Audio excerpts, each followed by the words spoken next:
Hey guys, so there's a lot of confusion about SaaS pricing models, and basically I wanted to take the time and clear all that up. My background is I'm a pricing consultant. I've done more than 100 different projects for B2B SaaS in Europe, Asia, US, South America, pretty much everywhere. And I think that a lot of the terminology and language around what a pricing model even is, and what constitutes a model, what the, let's say, moving parts of a pricing model is, are just wrong. So I've made it my mission to develop a framework and some language. I've written some books about these things, and I wanted to sort of share a core part of it with you today in this video. So here it is. I think that there are 6 key components to a SaaS pricing model. So every SaaS pricing model needs each of these 6 components in order for it to actually be a model that you can execute and use to price something. The first of the 6 is the pricing metric. So a pricing metric is simply the unit you charge by. So this could, for example, be price per user, or price per API call, or price per active store. Anything really. So the flat fee simply is a monometric, meaning that you're just charging for the account relationship, right? So you're saying, well, you are a customer and it starts by you paying me X, $1,000 per year. And then we are going to count the thing, the users, the API calls, and so forth. After, then you have 2 metrics, you have a flat metric, and then you have users. And so that's it. That says you need something to count, whether it's the customer itself or one of their volumes in some way. And to pick a pricing metric that actually works, there are sort of 4 criteria here. The first is that you should actually be able to measure this. That means that you should be able to operationally measure it, you should be able to legally measure it, and so forth, right? So if you're measuring your customers, whatever, satisfaction with the product, how the hell would you measure that, right? Or I've seen people trying to measure, money saved on training staff because the software would help train staff, right? But you're working with like scenarios of what would it have cost if we didn't have the software and so forth. So you're going to get into a lot of arguments. So it's not measurable. Then the second part is that it should be in demand, meaning that, and this is sort of a scale from like, they're just going to consider it a cost straight up. So say, okay, fair enough, I'll pay for it, as opposed to, let's say, you're selling them new leads or sales or money itself, right? So if your software generates business for them in some way, and you just say, hey, for every $1 million of profit you make, I'm going to charge you, 100,000. Then you can bet yourself that they're not going to limit how many they buy, right? They just want to say, well, as much profit as you can sell me, I'll want to buy it, right? So somewhere there is a scale where something is in demand. They want it in and of itself, rather than as an input in order to get something else. I have a lot of other videos of how to choose pricing metrics. So if you want to deep dive on this particular point, I'm sure you can find something on my channel somewhere. Okay, third point here is that it's considered fair, meaning that, you're going to, let's say, charge per user, you can measure it, and the customer thinks, well, that's fair. We actually have users generate value through your solution. I'm used to paying per user. It's a very common thing. I think it's okay, right? So they're allowing you to price it in this way, as opposed to, let's say, you have some sort of an AI software, and you're going to say, well, I'm going to charge you a percentage of your revenue. And though that might be what you're helping them do, generate more revenue, and they would want more revenue and all these things, your customer might not consider it fair. They might say, well, you're getting a little ahead of yourself. Revenue is really ours. We think, we're also doing a lot with the revenue. And so it's not just your software, and we're not comfortable with it. We can't predict it, whatever, right? They just don't like it. So it's not fair, doesn't work. Finally, density. Density is the point where the unit you charge by per user, per API call, per whatever patient in your hospital software is uniform, meaning that every unit has the same value as the other unit. So when Stripe charges you whatever, 3%, 2.95% per dollar that you process through their payment processor, then the dollar is the unit. And a dollar is a perfectly dense unit, meaning that $1 is worth just as much as the other dollar, right? But let's say that you have another software where you have a like organization-wide, whatever, training thing, and some users are like the heavy admin users in HR, and other users are like very casual, like they log in once a year and like check a box, something, right? Then you're going to have the situation where the customer's like, well, these users over here, like I get why I would want to pay for them. That's fine. Like they're like generating tons of value for me. But these users over here, even though they technically have a login, they're not really bringing a lot of value. So maybe, I want a discount or something, right? So the unit isn't very dense because one user is worth a lot more than another. And that's going to give you a lot of problems. So walk through these four: measurability, value or demand, fairness, and density, and just like consider them when choosing your metric. Okay, that's step 1 out of 6. It's going to get a little quicker, but let's walk through this. Okay.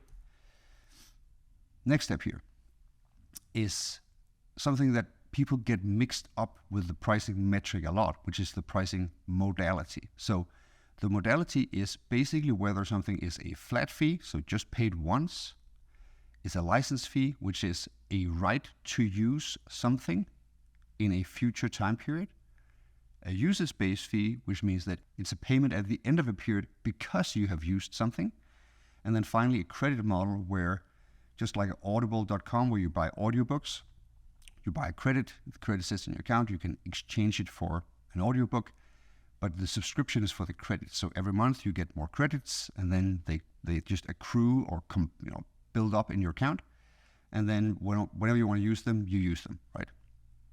So what you can do is you can combine any metric with any modality, right? The flat fee being the account level, so being like that's that, but you can have user licenses, or you can have usage-based with users. That would be, let's say, counting the monthly active users. And you can have credits, meaning that you say, well, you're going to pay me up front for 50 usage credits, and then we're going to count how many of your employees log in, and then we're going to subtract that from the credits, and then you're going to buy 50 new credits. You have systems like that. So what you'll see is that when people are giving you pushback on the metric, actually they're giving you pushback on the modality that you implicitly, so let's say, combine it with, right? So if you say, well, I'm going to charge you for a license for 1 million API calls, right? So you're going to pay me for 1 million API calls, whether you use it or not. And that's what a license is. So a license is you will guess or bet or estimate how much usage you're going to have, and then you're going to pay me for that. If you then don't use it, tough luck. That's on you. So the risk is on the customer here. And the cash flow comes up front, but also the price is very predictable. And, it's often actually considered quite fair. On the other hand, the usage-based models, customers don't have to pay up front, they pay at the end. Pricing is very unpredictable, depending on how usage is actually performed. And then finally, they only pay for what they need. So they don't have any need of estimation, right? They can just use it, and then whatever users they have, they pay for that. So I don't think that there's any, let's say, really good or really bad modality. It all depends on the product. It all depends on the situation, the customer, and so forth. They're just there. So the normal ones are license-based and users-based. Sometimes we add flat fees for very simple software. Sometimes we combine. So we have say, okay, you're going to have a flat fee plus a license for users plus the usage-based version for the API calls that's going to count all the infrastructure load that you're putting on us, something like that. For more complex B2B solutions, you start combining these and build your model from that. Okay, so the key point here with modality is that it determines cash flow and risk, like licensed cash flow up front, usage cash flow at the end of the period, license customer carries the risk, usage you carry the risk, right? Number 3, period. So if you're running a subscription, you need a time period, right? So you're going to say, well, we are going to count the usage every month or every quarter or every year, or whatever it is. So we're going to have your license for like a 3-year license, whatever it is, you need a period. So the common ones are monthly and annual. And, very simply, longer contracts are harder to sell, have lower churn, harder to reprice, but also and this is important, they amplify the cash flow effect of your modality, right? So let's say that you have a 3-year contract. That's great on a license. So now you actually might argue for the customer, say, hey, you're committed for 3 years. You signed 3 years. You got the nice 3-year price. Why don't you pay everything up front? And I've seen this happen, and I'm not necessarily saying it's a good idea, but from a cash flow perspective, it's awesome, right? You get all the cash up front. Now, that same model with the usage-based, where it's like, okay, just start using it, and in 3 years' time, we're going to send you a bill. That might turn into a lot of usage, but also, the cash flow isn't very good, because it's so far into the future. So the general advice here is that, for license-based modalities, at least in B2B SaaS, go annual, and for usage-based, go monthly. And never do more than 1 year, because your salespeople can't handle it. And you're losing out too much on the inability to actually reprice. So if you can raise prices 10% a year, you're going to lose, 10% in year 1, you're going to lose 21% in year 2, and so forth on a 3-year contract, because of the inability to reprice. And this usually goes above any set increase of 4% or inflation or something.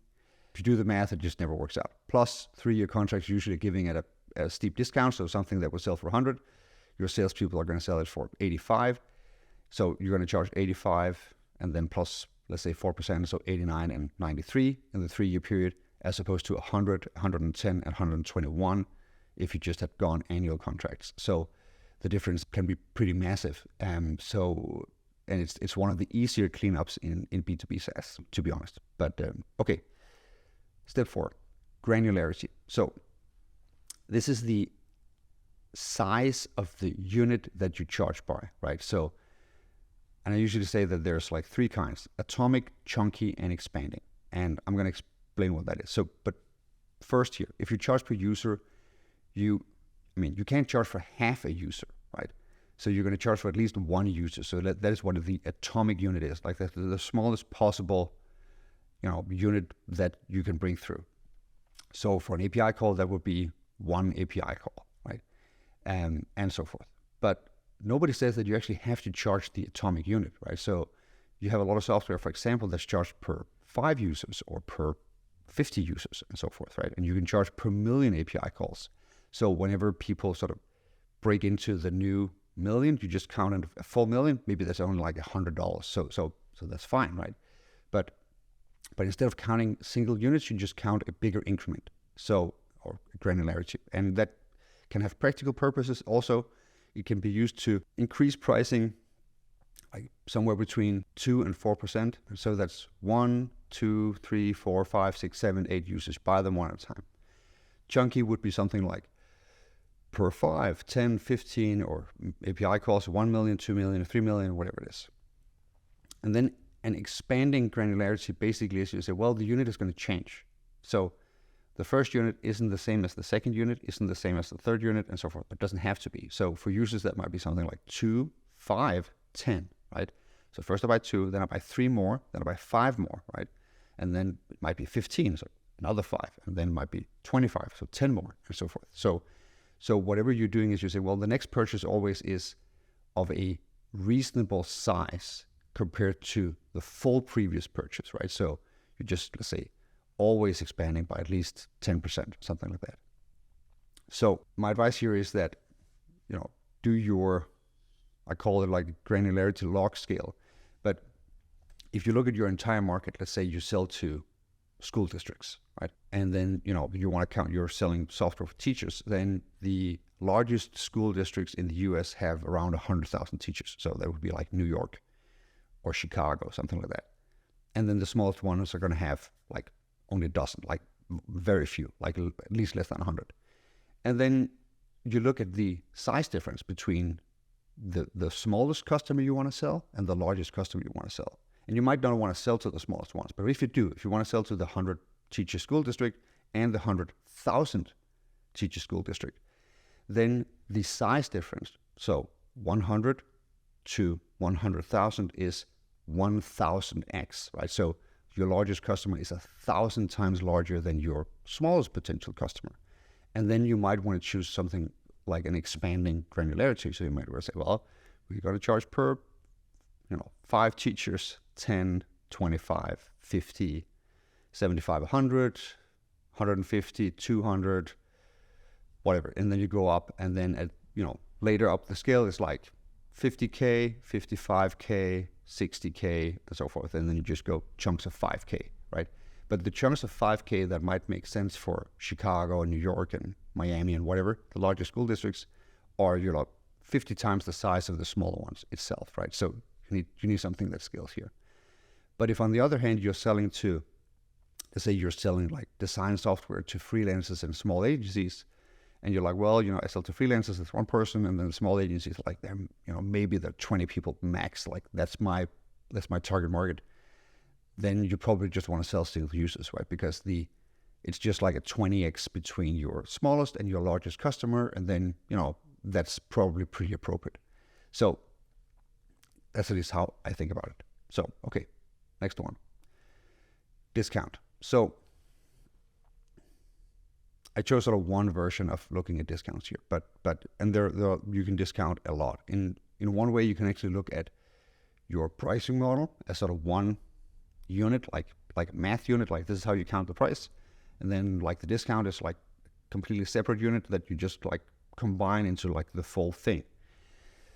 So I just wanted here to bring you one thing that usually tends to create a lot of debate and discussion in the projects that I run, which is how to actually execute a discount. And it's based on the premise that most discounts are in some form volume based, and they don't need to be, right? So you can also do sort of how many products you buy, for example. So you say, well, if you buy all the add-ons, you get them at half price, like something like that. But you can also say, well, the more users you have, the cheaper it's going to get. So, and that would be the most common one. So I want to discuss it in the context of that.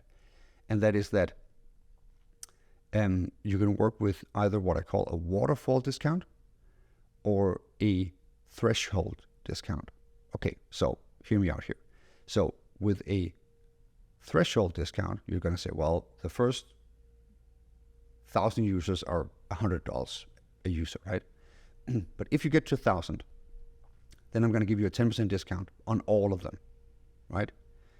So now, if you get to 1,000 users, instead of 100, they cost 90, right? So that is 90,000.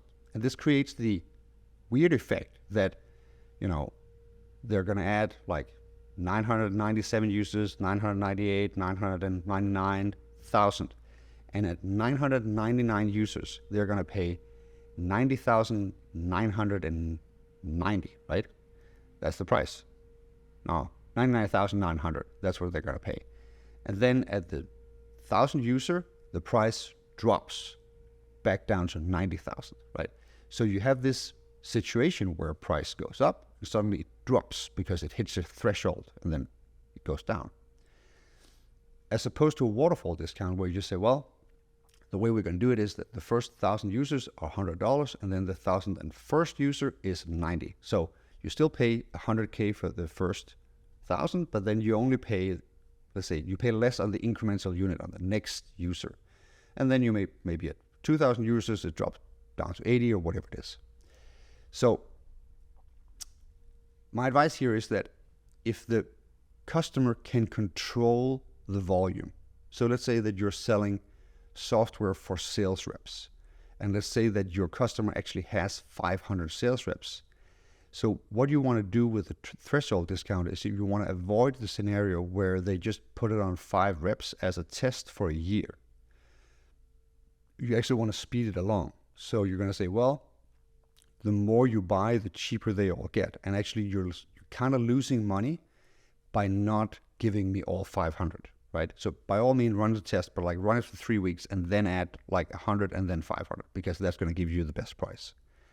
So when customers can control the volume, you want to consider a threshold license.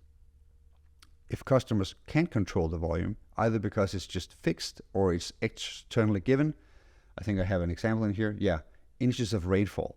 Let's say you have some sort of an IoT system that governs whatever water flows in a city, and you're just going to, well, the more rainfall, the more value, so I'm going to charge per inches of rainfall. Customers can't really control it, so it would just be weird that, they would have to look at the weather forecast to see what they would have to pay in terms of, like, if it rains a little bit more, suddenly the price drops nominally. So there, use a waterfall. And the other thing is that the thresholds can be a little bit easier to communicate, like this, like now the price is 90, now the price is something else. Waterfalls, actually, you have to calculate sort of an average price and do these things, but figure out what works best for you. And this has less to do with money and more to do with psychology. So pick something that the customer intuitively likes and understands and sort of is okay with, so there's no friction. They just acknowledge they have a discount, they would want one in order to buy, and then you can move on. Okay, last point here is the price point, right? So you have a pricing metric, you have a modality, so a users, it's a license. You are going to charge per month, you're going to charge per 5 users, and you're going to have a discount with a waterfall at, X 100 users or something. Now you need to actually have the price point, and also the price point at, let's say, 1 user and 5 users and 100 and so forth. And,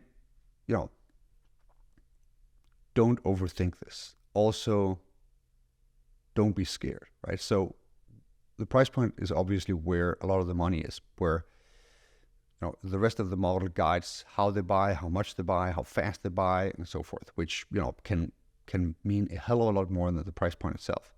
But once you're here, then the price point actually matters. And the way I usually do it is that I try to look at my market. So let's say that you do the US school districts again, and you say, well, what should a 100-person teacher school district pay? And what should New York pay at 100K, right? So maybe, actually did a project like this for US school teachers once. So, and it was something like, well, at the small volumes, they should pay, $100 per year. And at the super large volumes, they should pay something like 15, because there were costs and there was value and there were competitors and there were all these things. And you just all in considered like, okay, so that was probably fair. So it's like 10K all in, $100 times 100 teachers. And then around $1 million at the top, like 100,000 teachers times 10, something like that. Maybe it was a little more. But if you consider it like that, what is the reasonable contract value for the market, like overall? And don't necessarily just look at the 5 customers you have in your pipeline now. Like look at the market you actually want to approach and say, okay, so these are it. Like you may not be selling to New York yet, but if you're planning to in 2-3 years time, plan it out in your pricing and say, okay, so if I get there, it's going to be $10 a piece.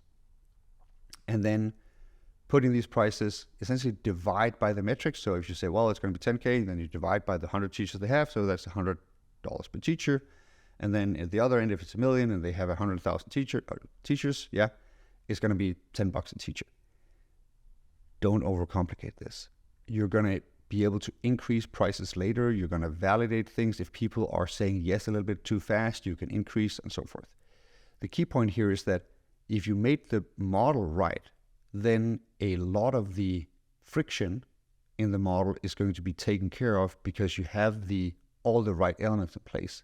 And then that means that the signal that you get, the pushback, the friction, the speed of the sale is actually going to be much more on the price point itself. So with a good model, the price point is a lot easier to optimize and increase. So, which is why it's so important. And then, so here they are, right? So pricing components, all in, pricing metric, modality, period, granularity, discount, and price point. And you need to have all of them. You can say, well, I don't want a discount. Good for you, but you need to at least then very upfront state that there is no discount, right? The others, I'd argue you need them. So you cannot have a pricing model without it. And yeah, that's my walkthrough. let's say this is one part of the whole puzzle. The other major part here is packaging. So it's like, what are we actually selling? Are we selling a tier structure, modules, add-ons, and so forth? Yes, that is a major part of monetization and so forth. And usually sort of the first one that I would go to in order to figure out how to monetize my customers and my market and the product I have. And then pricing sort of fits on top of the packaging. So actually worry a little bit more about packaging and the proposition and what you're going to sell them. And then once that is locked in, then go do pricing like this, where, you know, you just make sure that you have, let's say, reasonably functional pricing for every one of your packages. I think that would be my success criteria here. That was the walkthrough. I hope it made sense for you guys and was valuable. And I hope it makes sense why, you know, I'm thinking that a lot of the other terminology and structuring out what a pricing model is just is like too loose. This covers pretty much 100% of the terrain that you want to go in, and it's just better to have better language to describe what you're doing, because it gives a little bit of clarity. So I hope I brought that. I use it in my projects all the time, and it tends to just like make processes a lot easier, and we can combine it. You can do math on all of these, and you can create a lot of different design scenarios with it. So yeah, I hope it works for you. All right, cheers. Hey there. So I create these videos for free so that you can take your great SaaS product and turn it into a great SaaS business. So if you like the video and you got value from it, you should, of course, subscribe to the channel and also tell a friend. So write someone and say, hey, you know, you're in SaaS, this guy talks about SaaS, maybe there's something in there for you.